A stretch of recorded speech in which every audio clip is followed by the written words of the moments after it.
حضرت فاروق اعظم رضی اللہ تعالی عنہ کے بہت سارے کارنامے ہیں جو آپ نے سماعت فرمائے ہیں.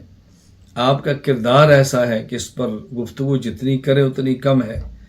فاروق اعظم رضی اللہ تعالیٰ عنہ کے زبان مبارک سے نکلے ہوئے جملے کے مطابق اللہ نے قرآن کریم اتارا ہے. یہ آپ فضائل اور مناقب سماعت فرما چکے ہیں. میں چند ایک باتیں عرض کر رہا ہوں جس کو سمجھنا بہت ضروری ہے. محرم کے حوالہ سے یہ ذہن نشین فرما لیں کہ محرم الحرام 9 اور 10 یا 10 اور 11 یہ روزہ رکھنا ہے. یہ روزہ واجب بھی نہیں، یہ روزہ سنت مؤکدہ بھی نہیں کہ رکھنا بہت ضروری ہو، لیکن رسول اکرم صلی اللہ علیہ وسلم سے ثابت ہے اور فضیلت حدیث میں موجود ہے. اس لیے ہمیں روزہ رکھنے کا اہتمام کرنا چاہیے.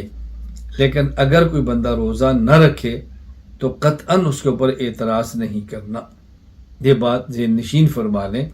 ہمارے ہاں بحمد اللہ تعالی مرکز اہل سنت والجماعت میں وسعت اور ہمت کی حد تک اساتذہ کرام اہتمام فرماتے ہیں.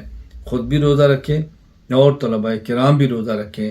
میں آپ حضرات سے گزارش کروں گا جہاں تک میری آواز پہنچے 9 اور 10 یا 10 اور 11 محرم آپ روزہ رکھیں.